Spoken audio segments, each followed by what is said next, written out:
Et on se retrouve sur notre dossier avec tous nos projets de départ. On peut ouvrir Pokédex. Qu'est-ce qu'il y a dedans? App.js, index HTML, style CSS et un petit dossier ressources avec une icône SVG. Super. Une fois qu'on a ça, eh bien, on peut le fermer à côté. On va pouvoir commencer à coder comme ça. On va dans l'index HTML. On ouvre avec le live server. Alors, je crois que je l'avais déjà ouvert. Non. Ok, on va se garder ça à côté, qui est le dossier final. Et là, pour l'instant, il n'y a rien. C'est normal. Donc, on va pouvoir commencer à coder tout ça. À coder donc l'HTML et la structure HTML. On vient là. Tac. Je grossis encore un peu pour vos yeux. Et c'est parti. On fait un H1. Dedans, on écrit « Bienvenue » dans le Pokédex. Voilà, nickel.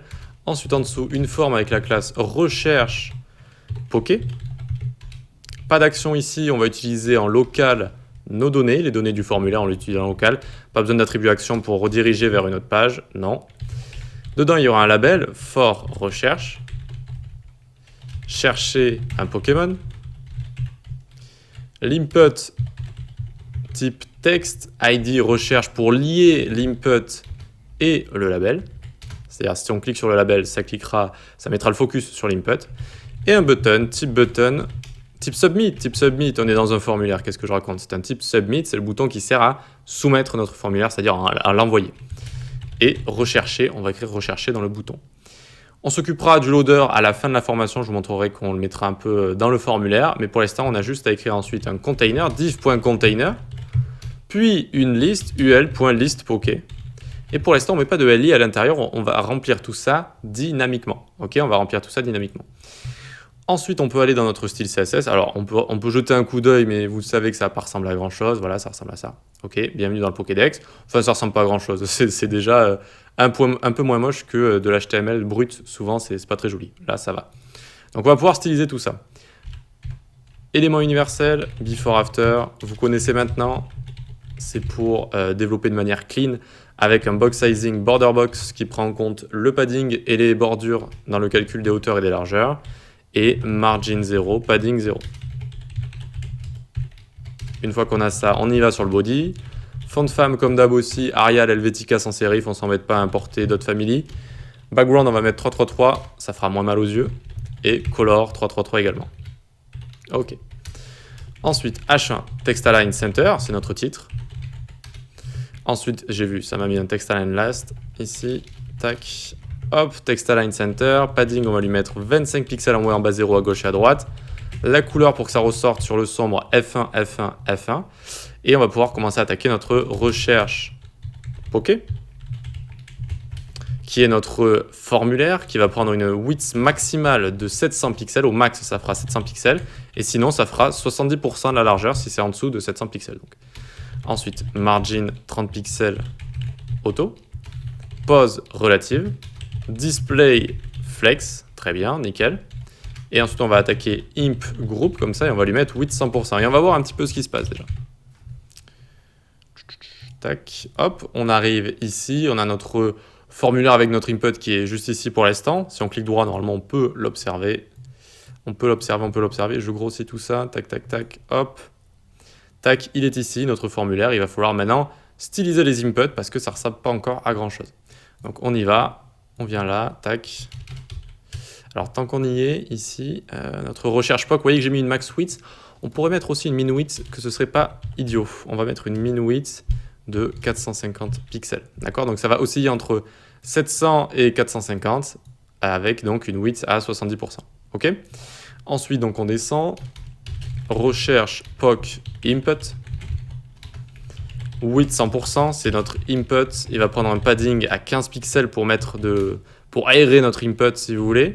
Border none, outline none, on lui enlève tout ce que ça a de base et on arrondit les angles. On arrondit les angles comme après une dispute. Hop, on met 3 pixels de border radius. Ok, ensuite on s'occupe du label. Recherche POC label. On va le placer sur notre input. Donc position absolute, ok, position absolute, et on va lui mettre color hashtag 333, top 50%, top 50%, transform, translate sur Y. On le remonte donc de moins 50% de sa hauteur. En fait, on vient très bien le placer ici dans notre input. Et on lui met enfin une transition. une transition ici de all 0,3 secondes, easy in, c'est-à-dire lent au début, vitesse normale après. Alors je vous montre ce qu'on a fait, je vous explique peut-être un petit peu plus en détail. Regardez ici, qu'est-ce qui s'est passé? C'est déjà un petit peu plus sympa, il manque plus que le bouton à styliser légèrement. Ici, ce qu'on voit chercher un Pokémon, ce n'est pas un placeholder, c'est notre label, regardez. C'est notre label qu'on a placé ici. Si je lui enlève top 50, regardez, hop, il est au-dessus. Si je lui enlève transform, translate, hop, il est ici. Le padding également, donc pour le bouger un petit peu du côté, vous voyez que si vous cliquez, ça l'enlève, ça le remet. Et donc, on l'a fait descendre et on l'a mis juste ici. Pourquoi? Parce qu'on a envie d'avoir une petite animation, regardez. Hop, il va monter comme ça. Et on clique là, tac, tac. C'est quand même assez sympa à faire. Et je vais vous montrer comment on fait ça en CSS et JavaScript. Pour l'instant, il faut donc placer le label dessus. Alors, c'est normal, hein, pour l'instant, on écrit, ça écrit derrière, mais vous verrez qu'après, on fera la petite animation. OK? OK, alors juste, j'efface ça, tac, tac. OK, alors ensuite, on va s'occuper du bouton. On va s'occuper du bouton et on s'occupera directement de cette petite animation sympathique. Point recherche, POC, donc recherche poké. Margin left, on lui décale légèrement et on lui met plus de padding parce que c'est plus sympa la vie avec un petit peu plus de padding comme ça. Très bien. Et maintenant, on va faire notre petite animation d'input. Ok, alors est-ce que j'ai... Oui, j'ai eu peur d'avoir le micro de débrancher, ça c'est l'horreur de tous ceux qui tournent des choses sur le web. Donc, recherche poké 2 points focus within. Qu'est-ce que ça veut dire que ça? Focus within label, maj alt flèche du bas pour dupliquer. Et alors, pour l'instant, on va mettre ça en commentaire. Pour l'instant, on va mettre ça en commentaire, sinon ça va trop vous embrouiller. Donc ici, qu'est-ce que ça veut dire focus within? Mais déjà, recherche poké, qu'est-ce que c'est? C'est notre formulaire. Focus within, ça veut dire lorsque tu as un enfant qui a du focus, lorsque un de tes enfants reçoit le focus. Pas tous les éléments peuvent recevoir un focus, notamment l'input, les liens, les boutons. Et donc là, on a un input à l'intérieur, ça veut dire que dès qu'on clique dessus ou dès qu'on commence à écrire dedans, eh bien, il y aura le focus. OK? Et donc, la pseudo-classe focus within s'activera. Et qu'est-ce qu'elle fera du coup? Elle fera notre label top moins 15 pixels. Du coup, elle fera notre label qui est l'enfant de recherche POC, donc on peut gérer. Pad left, on lui met 5 pixels. Color F1, F1, F1. Et voyons voir déjà ce qui se passe. Ça devrait être sympa. Hop, vous voyez que ça, hop, ça va en haut comme ça et ça change de couleur parce que là, regardez, c'est la couleur du fond. Donc si je la mets au-dessus, on ne le verra plus. Et donc on le fait passer en blanc et on le fait revenir comme ça. Tac, tac, tac, tac. OK.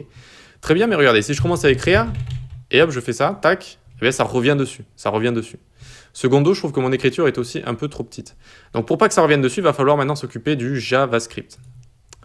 Juste avant, on va changer la taille dans notre input. Ici, on va mettre un font size un petit peu plus grand, histoire qu'on puisse y voir un petit peu plus. Donc juste un font size ici, 21 pixels. Et voyons voir, alors juste, ouais, voilà, on y voit un petit peu plus. C'est peut-être un petit peu trop, on va juste mettre 18 pixels, ce sera bien.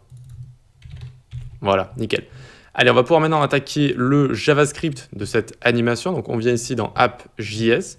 On va faire const search input est égal document.querySelector et on va sélectionner notre input qu'on a appelé ici, qu'on n'a pas appelé. Donc comment on pourrait le sélectionner avec querySelector ici? Eh bien on va prendre notre formulaire, notre input.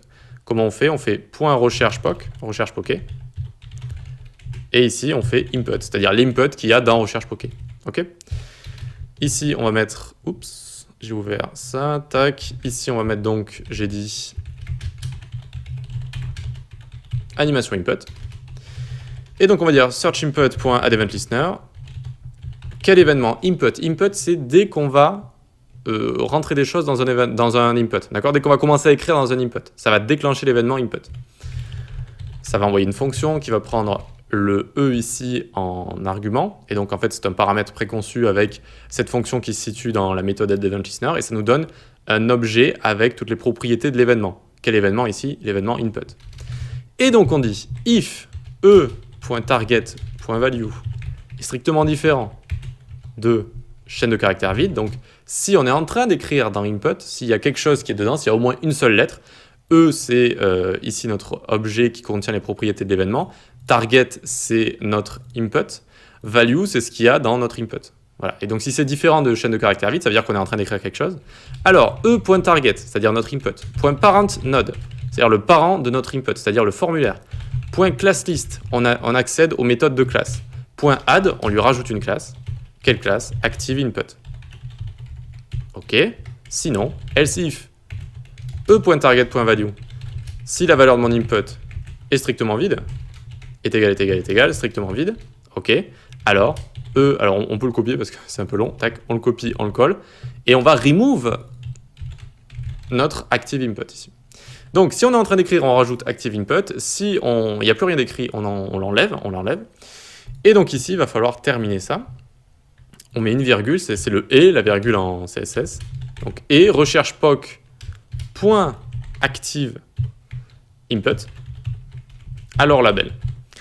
Ça veut dire que le label va s'activer, va avoir cette petite animation à la fois quand je mettrai le focus en CSS, juste quand je cliquerai dessus, et à la fois quand on sera en train d'écrire. Eh bien, en JavaScript, on aura rajouté la classe ActiveInput, d'accord? Donc, quand c'est collé comme ça les classes, ça veut dire que notre formulaire recherche POC, il a à la fois la classe aussi, donc il a à la fois la classe recherche POC et ActiveInput. Et donc, on peut aussi gérer l'enfant, label, et on l'anime également. Et donc, du coup, on n'a plus notre problème, regardez. Ok, donc regardez, je clique ici, ça monte mon label. Je clique autour, ça le redescend. Et si je clique et que je commence à écrire des choses et que je reclique à côté, donc je perds le focus, eh bien j'ai toujours la classe qui est ici. La classe ActiveInput, vous voyez qu'elle est là. D'accord? Donc ça laisse l'animation activée. Ok? Donc hop, hop, hop. Et voilà, c'est bon. On va pouvoir commencer la suite, c'est-à-dire faire nos appels à l'API Poké API pour pouvoir avoir toutes les cartes Pokémon. Allez, on se retrouve à la suite.